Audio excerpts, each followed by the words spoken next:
The NBA trade deadline is coming, and the NBA is already in absolute chaos. The Knicks reportedly have had some trade conversations on Karl-Anthony Towns. Jonathan Kuminga is demanded out, but now with Jimmy Butler's injury, could that actually lead him to playing and maybe even increasing his trade value or them holding on to him? And with Giannis reportedly staying in Milwaukee, there's some teams that are holding on to their trade chips, waiting to go all in on the Giannis trade. Grab your popcorn, tap in, and lock into the chat because today we're going to be breaking everything down. This is NBA Central. I'll see you guys right after this. Welcome to the number one place for your daily basketball news and analysis, NBA Central. What's going on, NBA fans? Welcome to another episode of NBA Central, your number one spot for all things hoops, headlines, and basketball related. I'm your host there, Haize, and more importantly, you guys can follow the channel at NBA Central Pod on every social media platform we happen to be on. With that said, let's go ahead and get into this content for today, y'all. And I was coming to lead off with the Jimmy Butler injury news and how that affects Jonathan Kuminga, but we actually got news right before I started recording that the New York Knicks have apparently talked with the Orlando Magic, the Charlotte Hornets, and the Memphis Grizzlies in regards to a Karl-Anthony Towns trade. Now, this is a rumor-ass thing stand right now. Do not, or take this with a huge grain of salt. This one comes from Newsday's Steve Popper, who wrote this. Whispers around the league have begun to speculate about the possibility of the Knicks moving him. According to one league source, the Knicks have not shopped Towns or brought him up with any trades. His name surfaced when the Bucks and the Knicks discussed the chance of a deal involving Giannis Antetokounmpo. But now league sources said talks have involved other teams, including Memphis, Orlando, and Charlotte. So that is right now the speculation, right? And here's the thing. For the New York Knicks, a team that basically went all in. The New York Knicks, they did it in the right way in the sense that they got Jalen Brunson. Even before then, they had been a team that had steadily been improving and winning some games, right? They signed Jalen Brunson. They see that the Jalen Brunson signing and acquisition works out for them. They see the level of player that Jalen Brunson is. Once he, the leash got taken off of him and he really got turned loose in New York. And they went in and then started building the pieces around Jalen Brunson that he needed. That's how they got Wingstop. They went out and got, Mikal Bridges. They then turned around and trade for Karl-Anthony Towns. And they made a series of moves and said, fuck the assets, fuck the draft picks. Let's get the players in here and let's take advantage of this window and where we are now. They fired Tim Thibodeau. They moved on from him for a coach that they felt was going to be better in where they needed to get to. And that's just where this team is right now. I mean, that's where they are right now. And people don't talk enough about the New York Knicks potentially could have 2 picks in the 2026 draft. They actually own their own 2026 draft pick, which is not tradable. So they have to hold on to it at least until the draft. They can't trade it during the draft. And they could possibly have Washington's pick, which is top 9 protected. Now, the Washington Wizards aren't a great team. But at the same time, with the way the draft lottery and the odds are flat, you just never know how things are going to work out. So the New York Knicks sit in a position where they have some things to play with. They have the huge contracts that they've traded for. Karl-Anthony Towns is making $53 million this year, $57 million next season, and then $61 million on a player option in the 2027-28 season. So if they did decide to move Karl-Anthony Towns, it's strictly because of the size of contracts. You have Cat making 53, OG Anunoby making 39, Jalen Brunson making 34, Mikal Bridges making 24, and we've seen it. In the NBA, once you're in that second tax apron, it's hard to have any flexibility. Now, to the Knicks' credit, they are literally walking that tightrope. They are $148,000 beneath the second tax apron, which means they can still aggregate salaries. They still have the flexibility to make the full level moves. They still will get their mid-level exception. Next year, they're slated to be $16 million beneath the first tax apron. But this could be, with the Knicks being disappointing in how their play is right now, this could very well shape up to the Knicks to look at and say, we need to make a move now. Why are we waiting and holding on to these things? Yeah, we've seen it. Karl-Anthony Towns isn't necessarily the biggest problem on this team. This is a team that's 2-8 in their last 10. They've lost 4 games in a row. And even though they sit third in the Eastern Conference, much like last year, the records against above 500 teams still leave a lot to be desired. Now, they're only 2 games below 500 against above 500 teams, but that still raises some concern for a team that should be having championship aspirations. Now, for what it's worth, they went far last season into the Eastern Conference Finals. All those things said, they turned it on when they needed it the most. But if this team is at the point now where they're looking at it and they feel like they've reached a version of a ceiling with what the team they have is now, we'll see, right? But it has been reported that there may be some things going on behind the scenes in regard to the New York Knicks and their lack of execution of the game plan. And then that led to some confusion by Mike Brown as far as how to get this team back on track as well. Of course, Karl-Anthony Towns thrives offensively with his ability to shoot three-pointers. He called himself once the best three-point shooting center ever. He takes defenders to the rim as well. He can finish on the inside of it. All that's great. He has a soft touch. But defensively, that's where this team has continually lacked. That's what kind of stood out so much about when they were coached by Tom Thibodeau, is that a Tom Thibodeau coach team that just can't get over the hump defensively, that's the thing, right? So I think when you look at it right now, this team, who's 30 years old and is on track to have his lowest three-point percentage of his career, with only his rookie season having a worse percentage than that, things aren't necessarily going right for Karl-Anthony Towns. He's shooting 57.1% from within 5 feet at the rim. That's the 16th percentile in the NBA according to Dunks and Threes. It's not great. He's on pace right now to have the lowest conversion rate of his career by over 4% worse than anything else that he's had. So while some may look at it as scapegoating or whatever else, is that there are legitimate basketball reasons that you're looking at on why the Knicks could move Karl-Anthony Towns. Now, this is a team that's always going to be looking to make moves, always looking to go in after a star. But the Karl-Anthony Towns thing in this version of the team, maybe they've reached the point to where this just ain't going to work, and they have to come to that realization and determine what's going to be the next step for this team.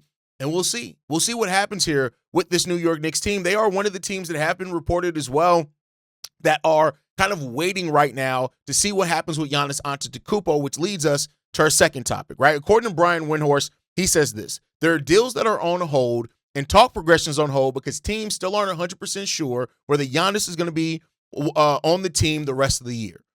And so Wendy's basically saying there is that there are some teams around the league that are afraid to push their chips in and make a big trade because they don't want to give up assets that could eventually be used in a trade for Giannis Antetokounmpo.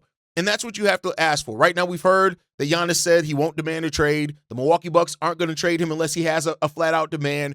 So it's like teams are waiting and playing chicken or whatever for something that may never happen. And when you look at the New York Knicks, the Miami Heat, right, these are teams that are kind of hesitant to make a big move. Miami for Ja. Maybe the Knicks in moving Karl-Anthony Towns, and that could be a trade chip that they use to get Giannis. So it's an interesting place to be in because I feel like this. To me, if you're a team and you have a trade on the table that makes your team better, you have a due diligence to make that trade if you feel it truly gets you closer to winning a title. But at the same time, we know that Giannis is a generational talent. Giannis is the type of player that if you're able to get him, especially if you add him, you've seen what a Jalen Brunson, Karl-Anthony Towns pick and roll can be. Imagine what a Jalen Brunson and Giannis Antetokounmpo pick and roll can be. So I understand the thought process of waiting. Same thing for Miami Heat. Yeah, you can make a move for Ja.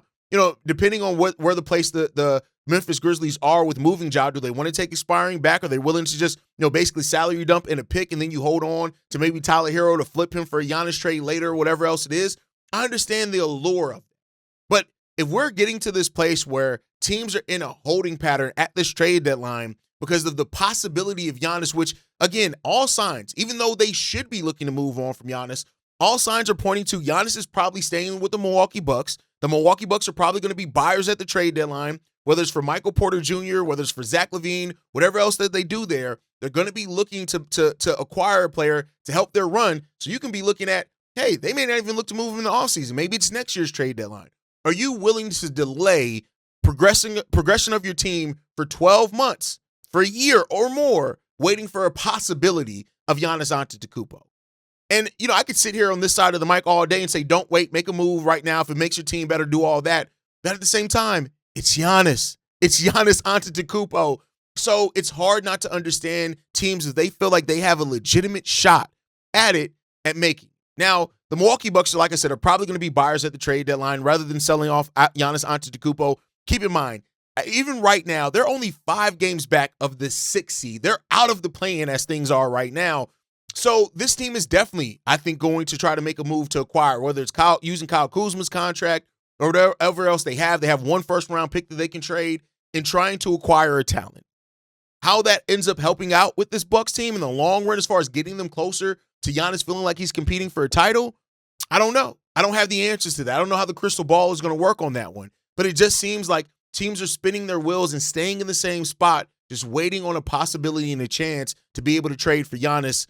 And maybe that's the right move. Maybe it's not. We'll see it in the long run on how it ends up working out for the teams that want that done. But let me know what you guys think down below. Hearing that there are trades that are on hold, there are progressions of talks that are on hold, strictly just waiting on the chance and opportunity that Giannis Antetokounmpo becomes available for some of these teams. Is that the right move for these teams? Is it the wrong one? Let me know what you guys think on that down below. All right, let's get into the topic though, right? Jimmy Butler has gone down with a torn ACL. He's going to be out the remainder of the season. And when you look at Jimmy Butler's age and having this type of injury, you can make a return from this injury. We've seen players at, over 30 that return back from an ACL injury and they can play. But when you look at players that are over the age of 32, 33-ish that suffer this type of injury, they don't typically come back themselves. Now, modern medicine is a motherfucker. And you just never know how things are going to happen, if you can have an experimental surgery, whatever else it is. Hell, there are times where they said that Lonzo Ball will never get back on the basketball court. He did, even though he's not playing all that well this season, right? But you looking at Jimmy Butler at 36 years old, right? He'll be 39 before he gets on. 37. How did you skip 3 years? He'll be 37 before he gets back on a basketball court.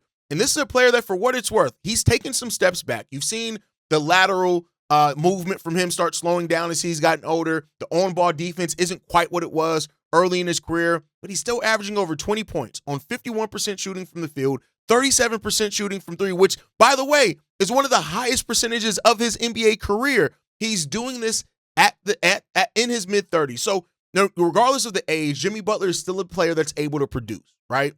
And so this is a big hit. Keep in mind, this was their all-in move.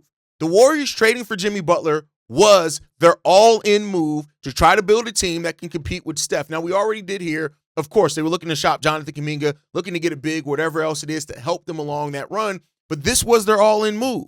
And now you've lost that player for at least the majority of this season. And when you look at the splits, when Jimmy, Dre, and Steph are on the court together, that is when the Warriors are the best. When one of the two of them are on the court together, they are still kind of plus at times, but it's still not, it's not the same. So this was their all-in move. Now, with the injury of Jimmy Butler and losing him for the rest of the season, Steve Kerr was asked about playing Jonathan Kuminga more, and it seems like that is what's going to happen. Jonathan Kuminga is going to play more because of that, and that, that's according to the coach there and Steve Kerr. But there are some other options as well. Now, with the Jonathan Kuminga thing, it makes sense. To get him back into the lineup, it makes sense to get him back into the lineup. Jimmy's out here now. You have a chance to increase his trade value. Everybody in the NBA world knows you're looking to move Jonathan Kuminga. Now you have an opportunity to still try to trade him, which is good, right? Increase that value maybe a little bit, because we had heard that the value is maybe taking a little bit of a hit. Maybe you can increase that value. But are you going to be able to increase it enough to really do something meaningful at the trade deadline? And that's what we don't know. But now the path is open for Kuminga to return to the lineup for the Golden State Warriors. And now we get to see what's going to come of that. But with that said, there has been some speculation in regards to something else that the Warriors can do. And this comes from Shams Charania, who says this: do you go back to Jonathan and coming in now, given the state of the relationship, or here in the immediate future, do you try to find a deal out there on the marketplace that can help the Warriors win and compete without Jimmy Butler? There's a gaping hole on this team. So two teams that have interest in Kuminga, the Dallas Mavericks and Sacramento Kings. So does a player say DeMar DeRozan fit that bill of what the Warriors could need without Jimmy Butler? But one way or another, the Warriors are about to find out where they stand with Jonathan Kuminga. Here's the thing. DeMar DeRozan. How do you view DeMar DeRozan as a player that could come in and help the Golden State Warriors? This is a player that, is still productive for his age. The defense is suspect, as it has been his whole entire. Let me not even say suspect. We're not suspecting shit about DeMar DeRozan's defense. DeMar DeRozan is a bad defender, right? He's terrible defensively. He has some moments on ball, but overall he's terrible defensively. But what DeMar does bring is somebody that can still score, that can get you a bucket in tough times or get to the free throw line. The way he scores is extremely efficient. Over 50% from the field, scoring 19 points per game this season. And by the way, he was shooting 36% from three this year, which is the highest mark of his NBA career, only taking 2 of them per game. But he also solid rebounder and his ability to get rebounds. A guy that can also facilitate sometimes when Steph is off the court. I like the prospect of DeMar DeRozan coming to the Golden State Warriors in a win-now mode. Now, the question becomes about, is Jonathan Kuminga enough to get that done? Do they look at the Jonathan Kuminga trade and say, that's enough for what we want for Jonathan Kuminga? I don't know. I think that it's of course you're getting older. He's 36 years old, much like Jimmy Butler. Do you look at adding another old player to what you already have going on here with Golden State? We shall see, right? I think it makes some sense on paper, and maybe you just got to take that dice and roll with it and see what's going to happen here. But, that's something that Shams has floated out there. I liked it, the concept of it on paper. I guess we just got to see how it's going to work out in the long run. But let me know what you guys think as DeMar DeRozan as a potential replacement for Jimmy Butler as far as the offensive production and a player that probably is gettable for the Golden State Warriors to add to this team. Last topic before we get out of here, the Raptors are looking to make an extension. This one comes reported that as the trade deadline approaches, in less than a month, Toronto Raptors are expected to finalize a key contract extension with the franchise following the February 5th trade deadline. According to Mike Grange of Sportsnet, reported that the Raptors and team president of basketball operations, Bobby Webster, have engaged in substantive talks in a multi-year extension to his current deal, with the negotiations expected to accelerate after the trade deadline. And here's the thing. The Toronto Raptors are a team, they're fourth in the Eastern Conference. They've overachieved according to what some of the preseason predictions were. They drafted well. Colin Murray-Boyles is a really good draft pick for them. The Brandon Ingram trade has definitely worked out for them as well. Scottie Barnes has hit that leap that you wanted to see from him. And that's usually the place where front office execs usually get extensions done at, is around times like this. So I think it all makes sense if that were to happen. The Raptors are a team that needs direction and they need organization, and they now seem to have that. And waiting till after the trade deadline could be a big part, as well as we know that the Raptors are looking to be buyers at the trade deadline as well to move up that Eastern Conference. They could pass up the Knicks tomorrow. I mean, I don't know if it's actually tomorrow. I don't know what the games played there are. They're only half game back, so technically they can pass the Knicks up today. So that's what happens. And the Raptors have been in a place where they've kind of clarified what their direction is. Now, how successful they're going to be in that remains to be seen. Yeah, they're fourth in the East right now, and the Boston Celtics have become the Celtics. We'll see what happens next year with the Pacers and stuff like that, but they've made the considerable leap that they need to. Now it comes about is locking in the person, the visionary who brought that together, and finding the next stage and phase of your team. But if you're a Raptors fan, I'd love to hear how you guys feel about hearing about this extension talks and the fact that it's probably going to go down after the trade deadline. Let me know that down below. But that's it. That's another episode of NBA Central in the books. If you rock with today's episode, make sure you guys like and subscribe to the channel. Hit that notification bell as well so you never miss any breaking NBA news that drops. Drop your thoughts in the comments. Should the Knicks trade Karl-Anthony Towns? Should Golden State flip Kuminga for DeMar DeRozan? And will Giannis stay in Milwaukee? Are the teams that are waiting out for Giannis to become available, are they playing it right? Let me know that. But until next time, you guys can follow us at NBA Central Pod. You can send us any feedback, questions, comments, concerns. NBACentralPod@gmail.com. And lastly, if you want to leave a text message and our voicemail for the mailbag, the number to do so, 773-270-2799. We're the number one spot for everything basketball related. And I'll catch you guys next time I feel like making a video. Probably tomorrow. Peace, y'all.